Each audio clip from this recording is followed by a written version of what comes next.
Good afternoon. I'm Lucy Beednell with the ARC of Northern Virginia, and we are super excited to be here with you all today to talk about building a successful transition IEP. When I first began work at the ARC of Northern Virginia a good number of years ago now, I can't tell you how many families told us that that transition from school to the adult world felt like falling off a cliff, right? Like everything all of a sudden was different and the ground was shifting beneath them. And so we are so lucky to be joined to talk about this today by Ariel Matz, who has more than 10 years of experience as a special ed teacher and instructional coach. In 2022, she founded her company, Ariel Matz Consulting, to provide consulting and advocacy services that empower our neurodiverse community to thrive in classrooms, workplaces, and the community. And isn't that what we all want for our families? So without further ado, I will turn things over to you. Thanks so much for being with us today. Hi, everyone. Thanks so much, Lucy. I'm really excited to be here. I love presenting with the ARC, and I specifically love presenting on this topic about building a successful transition IEP because it's so important. I will tell you a little bit about myself. I have had the privilege of supporting students from elementary and now all the way through adulthood within the public school system, and now in my role as a consultant. I have been a special educator, instructional coach, eligibility chair, and my focus has really always been on helping the neurodiverse learners grow and succeed, and always keeping an eye on the future. I really love working collaboratively and sharing my tools and strategies to promote independence and help families achieve personalized goals. So without further ado, I'll tell you, how today we're going to empower you and your children to advocate for their aspirations, create opportunities that match their dreams, and build a successful transition plan. When we are, those are my children. I, more than being a special educator, I am a mother. And I started thinking about the reasons why I send my kiddos to school. And, it's more than just accessing curriculum. Even though they're so little, I'm not available to teach them and or have the patience to. With my own children, we send them to school. I want them to learn those essential skills. I want them to become members of our community and their own community. I want them to access age-appropriate materials and curriculum. I really want them to make some friendships that will be meaningful in their lives. I hope that they will discover passion and purpose, become more independent, and build self-esteem while doing that. And of course, I would like them to become more self-sufficient, less reliant on me, and gain a love of learning. There's so many reasons why we send our kids to school, and it's really with thinking about the big picture and what we really want for them in their futures.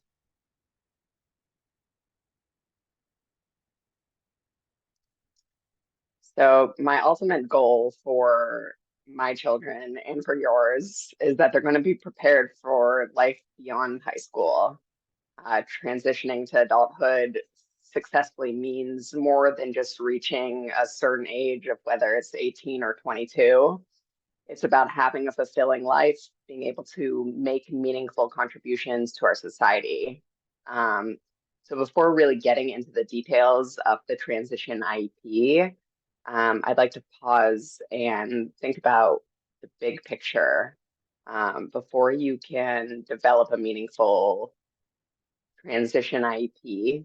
It really requires us to brainstorm and envision the future that we want for our children, what future they want for themselves, and align the IEP according to that. So before you go into the next IEP, really think about what do you envision for your child when that school bus stops coming? And what do you want their life to look like when they're 30? What do you want it to not look like? It's really crucial to consider your vision for their future, your child's vision. And this approach really ensures that the IEP and transition plan are tailored to support long-term goals and aspirations. So your transition plan is the plan for when that school bus stops coming. When your child has a disability, you're making decisions regarding their education from a very young age. And a lot of those decisions take on a big significance.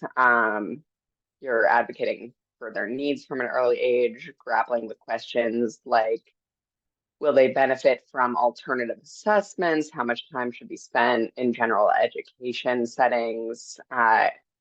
While those decisions are grounded in the present day, it's really important to recognize that each choice we're making for our children is going to be impactful and shape their future opportunities. And that's really where the transition plan steps in. It's a roadmap. It guides our decisions as our children are getting ready to transition from school to the world of adulthood. So transition planning is going to begin at grade 8 or age 14. And it transforms the IEP into a transition IEP. This plan is going to connect your child to the courses, activities, and experiences necessary for their preparation before leaving school and to pursue those post-secondary goals that you envision for your child, that they envision for themselves. The transition plan is going to specifically equip your kid to enter the next phase of their lives. That's the purpose of it, whether it's going to be employment, college, career training, or in some cases, independent living. They can cover various areas such as vocational training, like learning a trade, or like plumbing, post-secondary education, like college or other sort of schooling, employment, social skills, how they interact with classmates and coworkers, and of course, if applicable, independent living. And we'll get into that some more in a bit. So these are our transition plan musts. I was really thinking about the best way to present this information with you. And I think kind of taking it step by step and adding in tips along the way will be most beneficial. So we are going to go through each of these steps. But as we go through, I will be sharing some tips for you as an active IEP team member, and I hope they will benefit you. Okay, number one, and all of these are regulations by IDEA. And the first one is that the student must be invited to the IEP. So sometimes parents decide not to have their child attend IEP meetings, but it's really important to remember that the student actually has to be informed because the meeting notice not only serves to include the student, but also it's to give them time to prepare for active participation. And the case manager will be working with them to prepare for the transition portion of the IEP.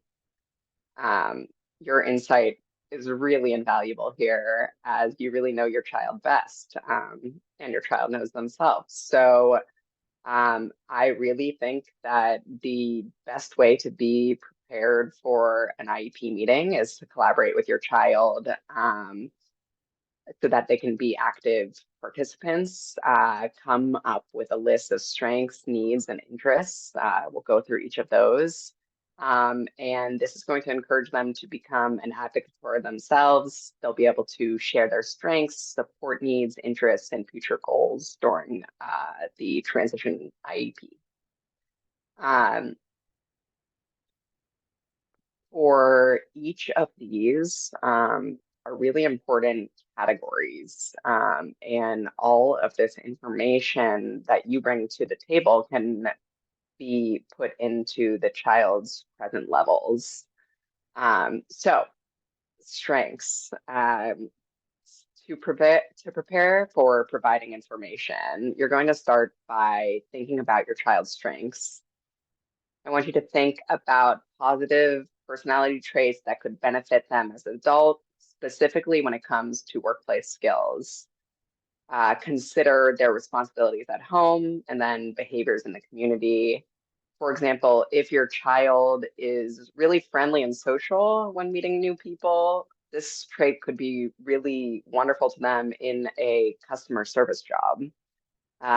Similarly, perhaps they show proficiency in tasks like folding laundry, and this could be a skill that might translate well into a real retail position.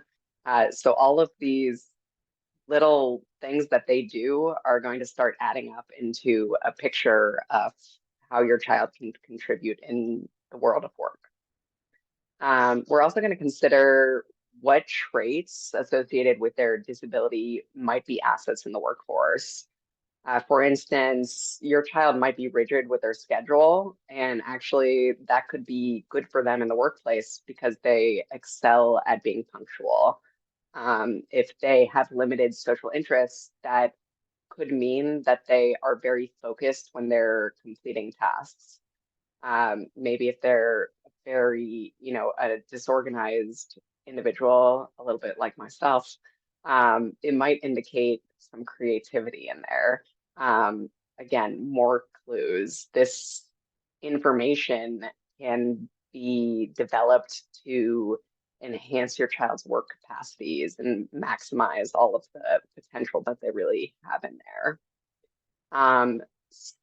As important, we are going to talk about your child's needs. And it's important for your child to also understand their needs, especially as they get ready to advocate for themselves in the world of work. So what needs will they have? Like what do they need to be ready for their future goals? What's going to keep them from meeting their post-secondary goals? With employment, are there behaviors or challenges that could hinder their success in the workplace? Examples could include lack of social skills, short attention span, limited verbal communication, difficulty following directions, independent living. If independence or supported living is a goal, what skills might be needed here? We really need to identify the areas where your child is requiring assistance in the home and outline also what self-care skills they need help with. These are all valuable bits of information where we can write goals into that the school can support to help you to help your child become more independent in those areas. And then we can think about our needs in accessing the community. What support is necessary for your child to engage with their community effectively? Think about, will they need to drive to where they need to go? Will they need to take a bus? Will they need to navigate different environments, grocery stores, managing money, ordering at restaurants? And then we also think about their interests. And this is really important. I feel like it's often overlooked, and it's actually really crucial for creating a robust transition plan. And this is a really where you and your child shine through as the experts. So come to the meeting prepared with a list of your child's interests, including those that are relevant to employment. I want you to think beyond those surface level hobbies like video games, and really delve into what truly brings your child joy in the community. Do they relish the social aspect of dining out, or is it the food component that they enjoy? Do they find satisfaction in assisting with grocery shopping, or is it just the checking out part that they enjoy as part of that experience? Think about their leisure activities, what motivates them, and what their preferred chores are. Um, I can't tell you how many times I've been in a IEP meeting where a parent is finding out about a skill that a student has, or vice versa. And so the team filling each other in on all these capabilities can really help inform the transition plan and the entire IEP. So you can really take note of their activities and interests in their spare time as these valuable clues that identify suitable employment opportunities. You can also, for all of these strengths, needs, and interests, consult with individuals that interact with them in various settings. That can be the Special Olympics coach, speech pathologist, youth group leader, best buddies advisor, and gather all those different perspectives, because you might find out that there's some really wonderful things that they're doing in other settings that you haven't yet seen. And then really recognize that, interests really matter in guiding our children towards meaningful employment. For example, I found my job as a teacher through Teach for America, but I stuck with it because it was a genuine passion of mine. I was interested, I was good at it, and so 16, 17 years later, here I am because it is a strength of mine and an interest of mine. Um, and I was able to excel in the role. If you think back to your own high school experiences, you can probably think about what different strengths you had and different experiences you had that paved the way for your career success.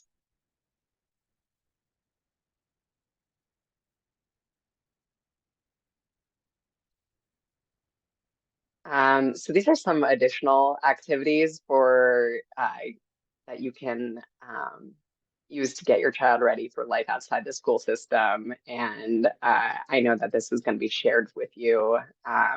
So I also linked down here some family tools for you all. These activities to involve your child in planning their future can be really important. And these extra activities can help them figure out what they're good at, what they need, what they're capable of, and really help them up to take charge of their own path. If you use these activities, you can start building some life skills and help come up with some smart choices for the future. All right, the second thing that we're going to need is the present level of academic, let me make sure not to mess this up. The PLAP is now the present level of academic and functional performance. This must integrate data from assessments, observations, and team input to assess the academic, vocational, and social functioning. So in the transition IEP, we are now focusing on that vocational area as well in the present levels. And a tip that I have here is that when you're preparing for your IEP, you came up with your strengths, your needs, and interests. Add all of those into the parent information form that's going to be provided for you so that it can be attached to the IEP. And you can also ask for it to be written into the present levels. So for the for the transition IEP, the present levels remain central to the IEP. They're going to offer comprehensive assessment of the student's current academic, vocational, and social functioning. We're going to have a lot of data from the teachers, a lot of data from the different stakeholders at the table, and the data that you are bringing to the table. This holistic understanding is going to guide us in formulating goals, accommodations, and services that address the students' educational needs and also facilitate their transition into the adult world. The present level is a crucial component of every transition IEP. Um, and it's important to make it as comprehensive as possible because it really guides the development of goals, accommodations, and services that are going to support your child's educational needs and their transition needs.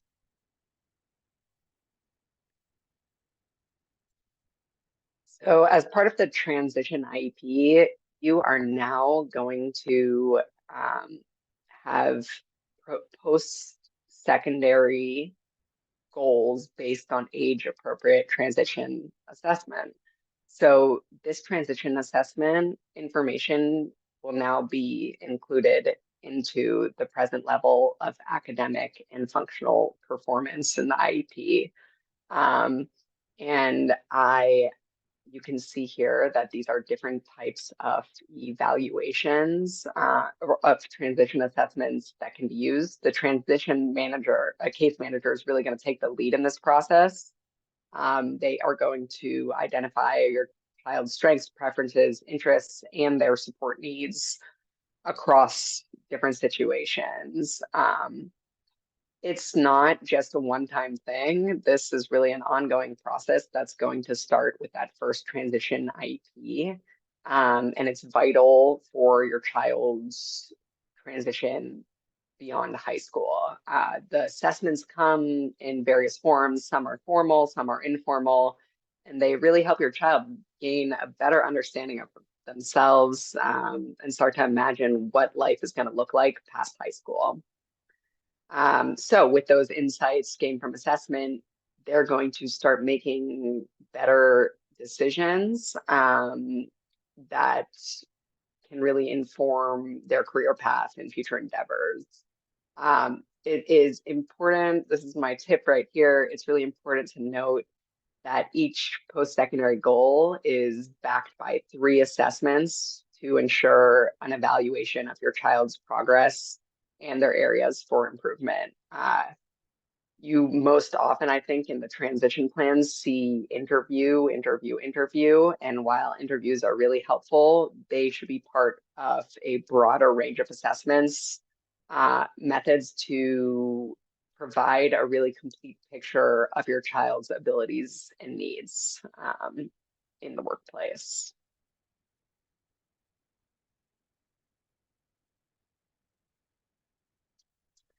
So post-secondary goals. Our post-secondary goals are really the roadmap for our child's future. They outline their aspirations, their plans for fulfilling life beyond high school. As part of the transition IEP, these goals are reviewed annually. They must be reviewed annually, and they cover areas such as employment, education, training, and independent living skills when applicable.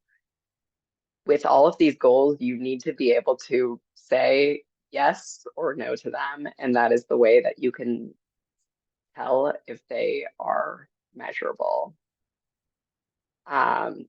Not only must they be measurable, they must be based on the present level of performance, and they must be appropriate and attainable for the student.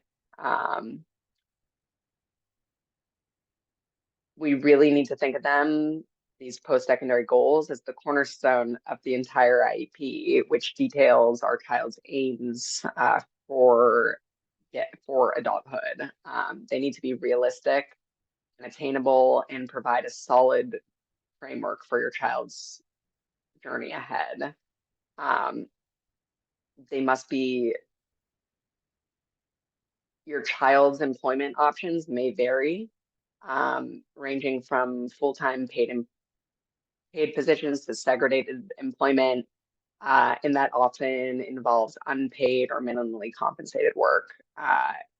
So while it's natural to support our child's dreams, it's also crucial to ensure that their post-secondary goals are aligning with their current abilities and interests.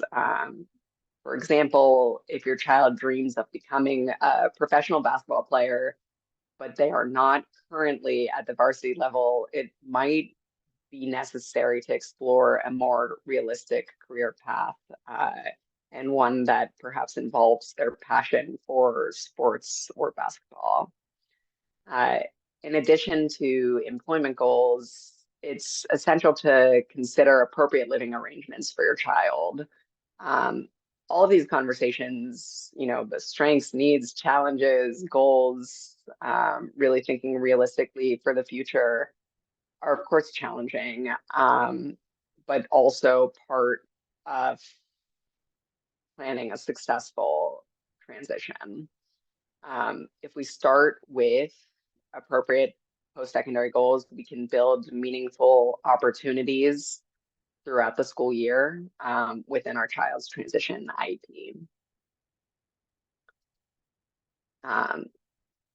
And we build those meaningful opportunities through transition objectives, which is the fifth component of the transition IEP that's mandated by IDEA. The transition objectives outline specific goals aimed at preparing students for life after high school. They're measurable targets, and they allow students, parents, and educators to monitor progress. By focusing our yearly transition objectives on critical needs related to employment, independent living, and community access, our post-secondary objectives are going to help propel the student towards their desired post-secondary outcome. Each objective is going to be tailored to address unique needs, abilities, and aspirations of the student. For instance, if a student is aiming for higher education, they may have objectives that are focused on academic performance, such as maintaining a certain grade point average or achieving proficiency in different standardized tests like the SAT or the ACT. And then those with the career aspirations, like in specific industries, perhaps like retail, they may set goals relating to developing essential job skills such as customer service, communication, and their problem-solving abilities. Again, these are tailored for the student. And my tip for you is to focus transition objectives on critical needs, because these are the goals your student is going to be working on throughout the year. So, we have, if your list of needs was, pages long, which it could be, go through it and really highlight the ones that are going to be the most impactful for your child when moving towards independence or moving towards their goals, their post-secondary goals. When we establish clear and measurable transition objectives, we can really help students work towards their long-term goals. And I've given an example here of one that I love to see and one that I don't love to see as much. The first being very detailed. By the end of the school year, Sarah will independently use public transportation to travel to and from her part-time job 3 times per week, including navigating bus routes, transferring between buses if necessary, and adhering to the schedule. This tells us exactly what Sarah is going to be focusing on this year. And then the non-example being that Sarah will try using public transportation with staff assistants. We have no idea how often she's going to be doing this. There's no real focus of why Sarah is doing this.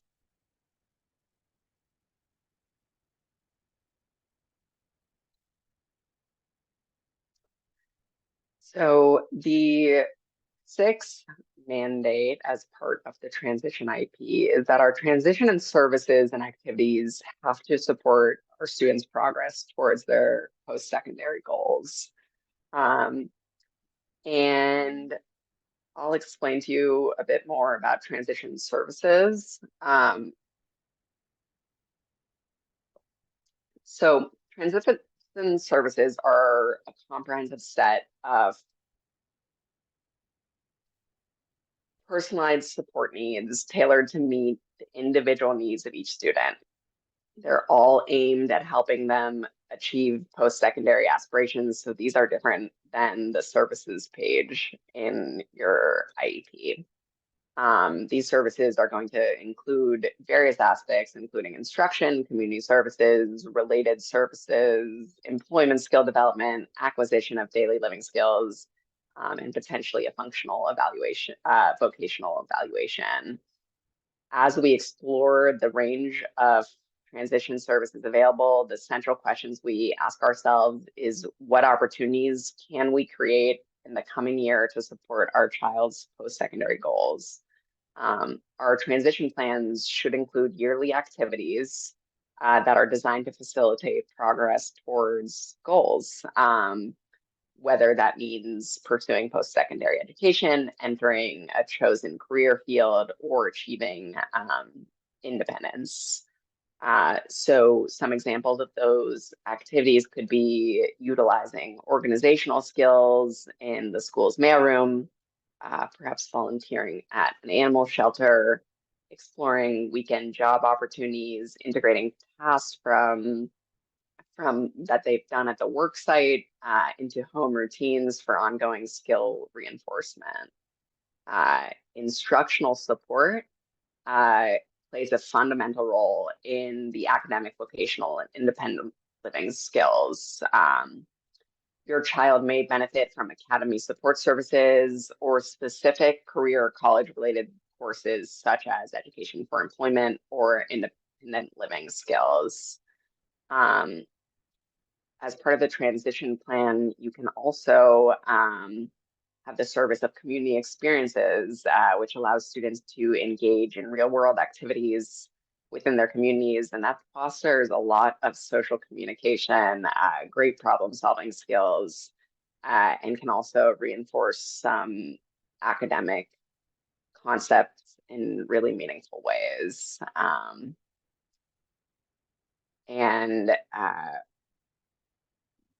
One meaningful way to do this is through community-based instruction. And that is an approach that extends the learning really beyond the classroom and into real world settings from within the community. And then we also have the service of employment skill development, and that's going to equip your student with tools and experiences to secure and sustain employment. That can be job readiness training, resume building, interview prep. Your student may benefit from career and college guidance or the services of an employment and transition representative. Some students may require on-site employment training, and they would have options such as supported community work experiences, perhaps placement at a special education career center, or even job coaching services to help them get those skills they need for their post-secondary aspirations. And then acquisition of daily living skills. This focus on empowering students to get those life skills. That's the budgeting, that's the cooking, transportation, self-care, and those really promote independence into adulthood. And really crucial for long-term success. And what I'm going to encourage from you is when this is sent out by, thank you so much, Lucy. Lucy is going to send this out. And I'm going to really encourage you to become an expert in all of the secondary transition services that are available for you within your county. And I've went ahead and linked the Northern Virginia counties for you all. And if you need any help finding information, my contact info will be at the end of the presentation. The seventh mandate here is the actual courses the students take must align with their post-secondary goals. So this, again, shows us why those post-secondary goals that we talked about in the beginning are so important and realistic. Because we want to make sure that transition services are carefully aligned with the post-secondary goals. So this could involve some coursework and instruction that specifically prepare them for those careers and the educational paths that they want to take after leaving school. It's really important that you assess your child's unique needs, consider what knowledge and skills they need for those post-high school aspirations. By looking at the present level and all of that transition assessment data, we can start to identify what gaps there are between where they are right now and what their future plans are, and start customizing services and their coursework accordingly. This early planning, really starting when this transition planning starts, is going to help us make these really good decisions. If our child is planning to attend college, then obviously we need our coursework to prioritize academic subjects relevant to college readiness. It's imperative to ensure that they remain on track with those standards of learning, curriculum, and assessments so that they can graduate with the appropriate diploma. Conversely, they may have interests that lie in culinary arts, and then they would have courses focusing on consumer arts and culinary skills, and those would be invaluable to them. And then there's students who are aiming for an applied studies diploma, and then we are evaluating the content of the courses to make sure that those align with their post-secondary goals.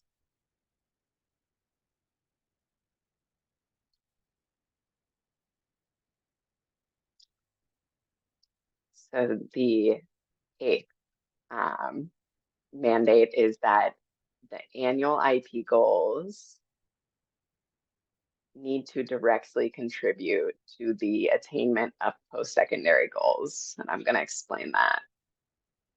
The annual IEP goals encompass the academic, functional, and behavioral objectives that are identified based on all these evaluations that were performed, the student's current level of performance, and also the career and transition assessments that have been completed. The goals are monitored through progress reports, and so therefore they adhere to timelines set by the IEP. When we're developing annual goals, it's essential to consider how each skill is going to support the student's post-secondary aspirations. This underscores the significance of prioritizing the transition plan, which is going to lay the groundwork for the entire IEP. The IEP team is not required to track progress specifically on transition goals, but they are required to track progress on your annual IEP goals. So that makes it crucial for your annual IEP goals to align with the child's post-secondary aspirations. Each annual IEP goal should directly contribute to the attainment of your child's post-secondary goals outlined in their transition plan.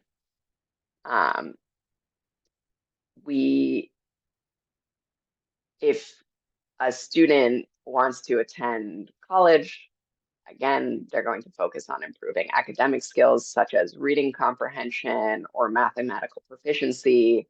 If the goal is employment, the IEP goals might target job readiness skills, perhaps communication or problem solving abilities. By aligning the transition plan with annual IEP goals, we can really ensure that your child is receiving the targeted support and instruction that's geared towards their ultimate goals. Oh, that's supposed to be a 9. This is linked.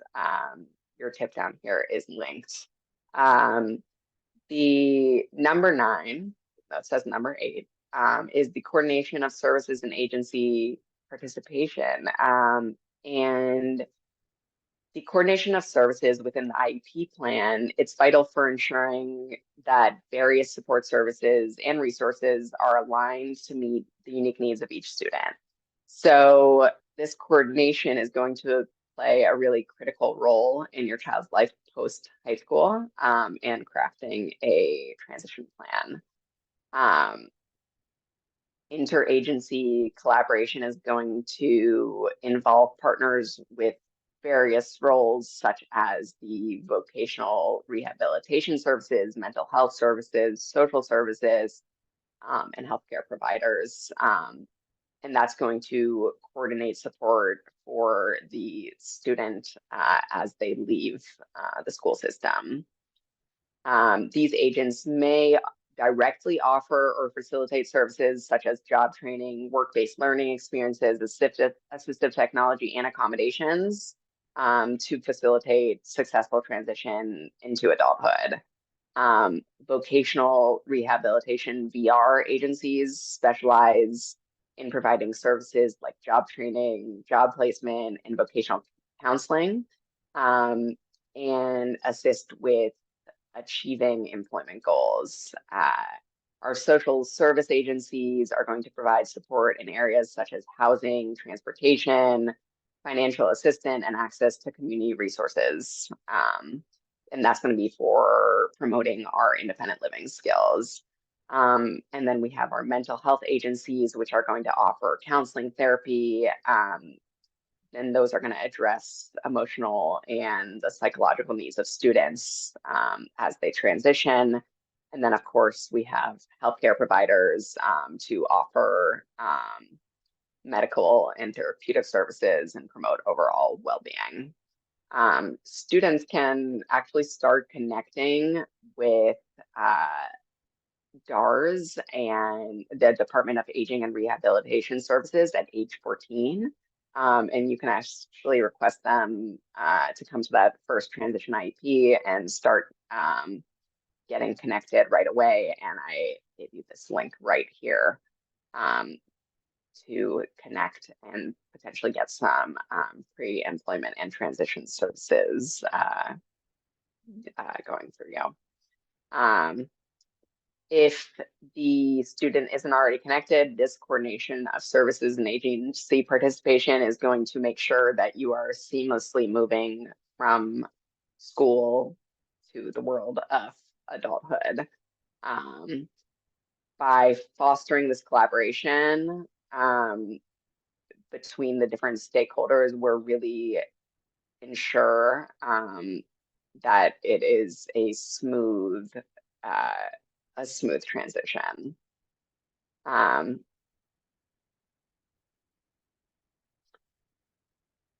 So if I leave you with one big thought, is that your big picture, what your thoughts are and what your child's thoughts are for the future are going to influence the transition plan, and the transition plan is going to influence the IEP.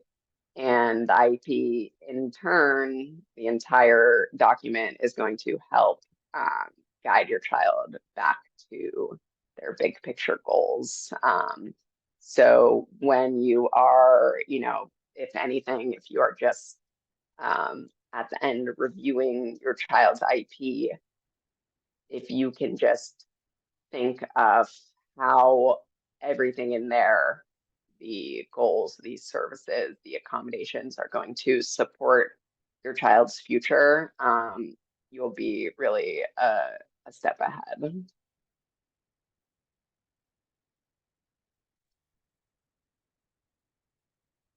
That wraps up our time on building a successful transition IEP. I would really love to answer any questions that you might have. And of course, I'll send this over and scroll through for links to the different resources in this presentation.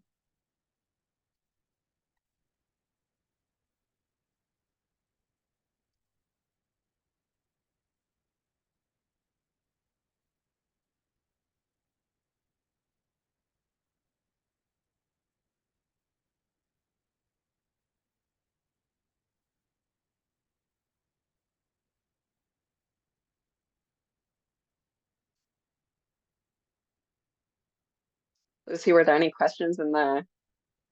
I wanted to give people another minute. I know it takes time Yeah. for folks to digest. We didn't have a backlog of them, which is great, which means if you go ahead and enter your question and we can jump right to it. I find that no peppering of questions along the way can be a really good sign, and that people were following along and things made logical sense. But we know IEPs and all things transition and special education are complicated, and there are lots of working pieces, right? And there's definitely an art to writing good goals and making things work over time. If folks had questions, feel free to share, or other bits of advice or things that you thought that worked for you or your family, or that you wanted to put that in, please feel free anytime in the Q&A bubble, and I'm happy to help with that. Give people another minute to do that.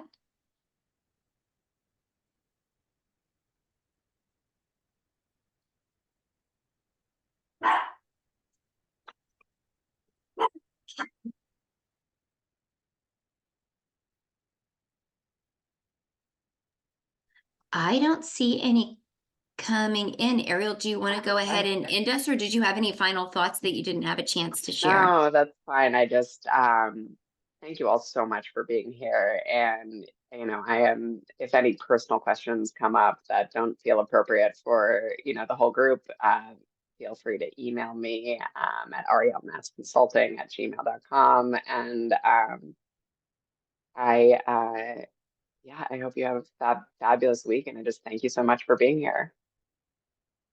Thank you so much for being with us, and thank you to our participants for today. I'll go ahead and end our recording, and we'll get this sent out as soon as possible. Have a great day, everybody. Bye-bye.